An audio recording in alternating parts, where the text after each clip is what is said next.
There's backstage disagreement over WWE's Brock Lesnar plans. Heat behind the scenes in AEW. My review of Monday Netflix Raw. And Naomi in an announcement nobody speculated on.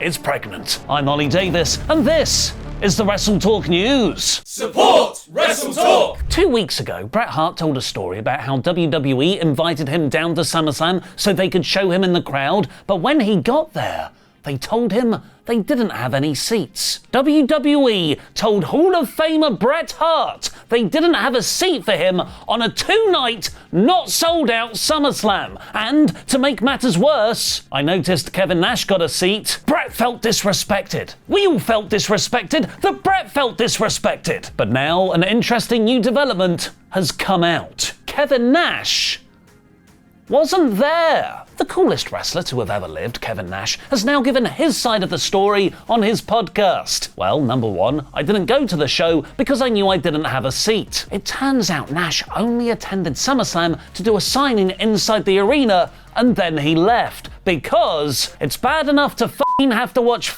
wrestling without being able to fast forward through shit, let alone no announcing and volume. Thankfully, Nash has called Hart to explain this to him, but it kind of gets you doubting what might also be not true in professional wrestling, like WWE's Triple Mania numbers. On last night's episode of Raw, WWE played a recap package from their newly acquired Mexican promotion AAA and their biggest show of the year, Triple Mania, which featured main roster talent like Finn Balor, Dominic Mysterio, and, of course, Amos. Their press release boasted it was the most viewed Triple Mania in event history, with 4.3 million viewers in the first 24 hours on YouTube and a peak live concurrent audience of 614,000. What a brilliant success for the WWE and AAA partnership. It just shows WWE knows better than regional promotions on how to do their regional wrestling. But yeah, just one more thing. Lucha Blog has pointed out Triple Mania drew an average audience of 1.6 million when it aired on Azteca back in 2019, with 8.2 million total viewers, or at least double what last Friday's event did. But you can't compare 2025 AAA to 2019 AAA Lucha Blog. I'm sure WWE's press release is just talking about the new era of the acquiring ownership. But yeah, just one more thing. Because by WWE's own numbers, their AAA Worlds Collide show back in June drew a peak of 764,000 concurrent live viewers, meaning Triple Mania's 614,000 is actually 20% lower show to show. And that's with the inflated attendance of Kevin Nash sitting in multiple seats. Now here's a message from this video's sponsor. Over to AEW now, and our own Sullivan Bo Brown will finally be taking on Colt Cabana at a Pizza Hut. Luke, I've figured it out. I've figured out all the cameras watching us. Yeah, I know. We went over this last month. We're in a studio. The studios have cameras and they film us. No, Luke. Bigger than that. They're all across London. Sorry, what? Look, I got on the train, and when I was on the train, I saw a camera. And then I got off the train, and I saw another camera as I got off the train. And then I looked across the platform, and a guy was staring right back at me, and he had the face of a camera. It was mad. A guy had the face of a camera. You sound mad. No, I don't, but the whole world is watching us, Luke. The whole world! Ollie, if this is just your commentary on the surveillance state of the modern Western world, can you at least talk about Surfshark while you do it? Surfshark? Yeah, Surfshark. You see, with Surfshark, you can now protect yourself from cyber criminals, keep your IP address anonymous, and also be able to watch content from all over the world with Surfshark VPN. And you can get an extra 4 months free if you use the promo code WrestleTalk at surfshark.com/WrestleTalk. So secure your privacy now by clicking the link in the description. So that will protect me from cyber criminals and keep me anonymous online? Yes. Yippee!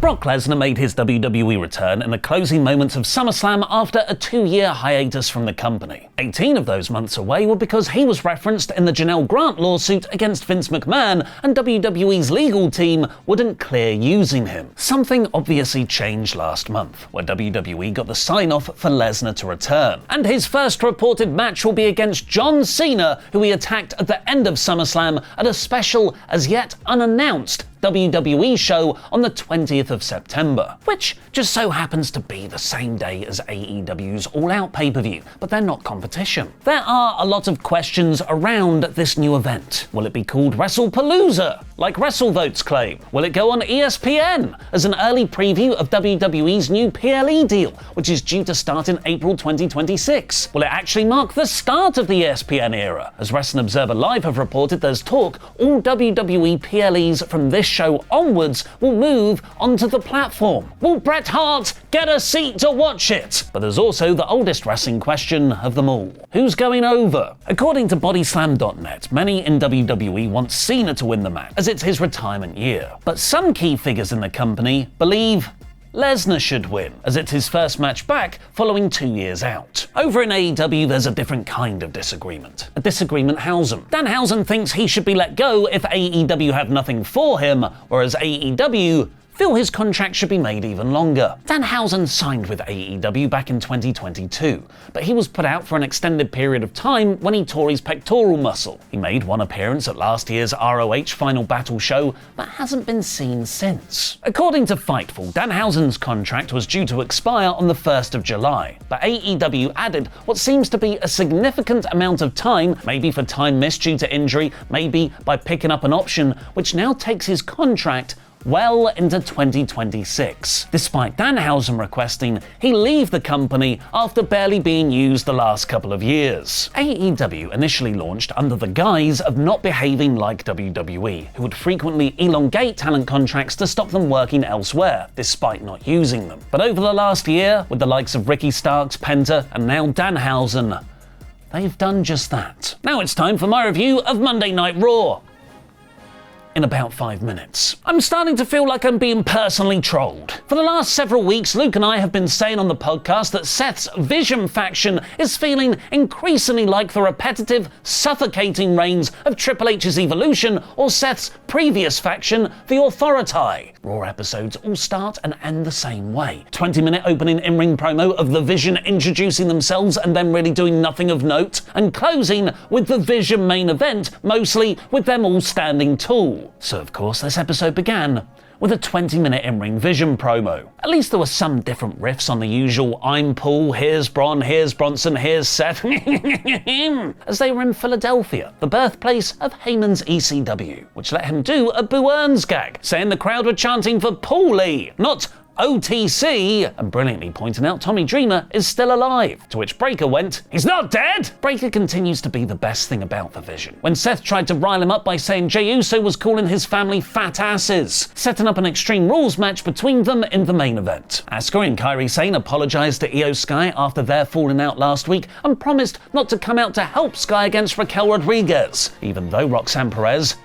is clearly going to interfere. Io beat Raquel, and it was Rhea Ripley who ran down for the save when Roxanne inevitably jumped her, causing Asuka and Io to fall out again backstage. I'm going to really enjoy the eventual Io and Rhea versus Kabuki Warriors tag feud, but the journey to get there feels quite clunky, as I don't get why Io doesn't want backup against the Judgment Day. At least with the men's main event scene, it makes perfect sense. CM Punk told LA Knight they should watch each other's backs, where Knight said, "No, I don't trust you." And in an even better bit of reasoning, Jay turned down his help too, even though he was fighting Breaker in the main event, because he doesn't want to owe anyone favors going into their fatal four-way match in Paris, where it's every man for themselves, putting over how important winning that title is to him. Penta is continuing to take the WWE by storm by having a match over a hat. Crowd weren't really into him beating Xavier Woods, but WWE don't have any better ideas for these guys, so we're getting Penta versus Kofi Kingston next week. Carrying on the fun of the most watched event of all time, Triple Mania, Finn Balor and JD McDonough took on Dragon Lee and Mr. Iguana. Guys, it's Mr. Iguana. He's got an iguana! Dom interfered, helping Balor get the win. The Kingo made the save in the post-match angle, but Dom took him out with the Mega Championship, effectively building their title match at Worlds Collide on the 12th. Dominic was later caught chatting to El Grande Americano Ludwig Kaiser variant backstage, which Balor looked concerned by. The first Bayley promo was an engagingly subtle, reality-blurring, unreal aesthetic borrowing masterclass that lasted 1 week. as the second installment here had her full-on talking to an evil version of herself. I'm not as into this as I was the more realistic heel direction. But all will be forgiven if we get Joker Sting Bayley. Becky Lynch worked over Natalia's arm in a decent match, building to her tapping in the disarmer. Becky beat up Maxine Dupree afterwards for Nikki Bella to make the save. Adam Pearce booked Sheamus vs Rusev in a Donnybrook match at Clash in Paris. He needs a drink. May I recommend Adam Pearce? Wrestle Beers. And then we got the best segment on the whole show. Naomi's update on the status of her Women's Championship, where she introduced her own clip from Stephanie McMahon's podcast of Jimmy Uso revealing they are, in fact, with child. It was a wonderful moment where everyone was genuinely happy for her. As was I, but deep down, the cynical wrestling fan in me was like, we're just gonna stop the great heel character work because someone's pregnant? Do the mushy stuff on the podcast, honey. Leave it off the wrestling show. So I was overjoyed when Naomi did just that, saying she ain't vacating S-word, threatening Pearce to get out of the ring, and then cutting a great in-character promo, still a heel, but one everyone was now cheering, about how the women's locker room should thank Jimmy Uso, as her being pregnant means she won't be beating them up, that Jimmy likes to Netflix and chill, K-pop Demon Hunters fan confirmed. Wait, chilling means watching movies with tea and biscuits, right? And that the bloodline will continue. So now we know the finish of Roman's matches next year. Little Jimmy in a hoodie pulls the referee out the ring. She laid her title in the middle of the ring and promised when she's back, she's coming for whoever is holding it. This was an excellent example of how you can have your wrestling cake, as in being a heel, and eat it, where you let everyone enjoy the genuine, real-life good news. And that's because Naomi has become such a good promo. She would later reveal on Stephanie's podcast that she's 7 weeks along, meaning that she wrestled 5 matches, including the SummerSlam Triple Threat and the No Holds Barred match at Evolution, while pregnant. She, of course, didn't find that out until after those. And the main event saw Jey Uso doing a New Jack homage, taking on Bron Breakker in an Extreme Rules match. The plunder was fun, especially Bron's sick early bump into the shopping trolley over the top rope, and it helped differentiate the match from the increasingly repetitive Raw endings from the last several months. Because Triple H has heard you. There have been too many interference DQ finishes as of late. So he's just gonna do loads of interference anyway. But there's no DQ. It's an Extreme Rules match. Jey had it won, but Bronson Reed pulled out the referee. LA Knight made the save, Seth attacked him. Punk made the save, but he accidentally knocked Knight through a table. It was down to Jey against Bron and Bronson, so Roman Reigns made his shock return. Not selling his ribs just 2 weeks out from the tsunami attack, where he helped Jey get the win. This was the same ending we've had most weeks, but the star-powered chaos made it feel slightly fresh. Interestingly, Roman called to Bronson that he'll see him in Paris, potentially giving us our first Reigns singles match of 2025. That man wants his sneakers back. This week's Raw is 70%. But do you remember when Raw was bad? Like, terrible, the absolute worst? Why not relive those times? As Luke and I have finally finished our 8-episode 40-hour-long Rise and Fall of the Nexus series. Start the series with the Nexus debut episode by clicking the video on screen now and head over to patreon.com/WrestleTalk to binge watch the full thing.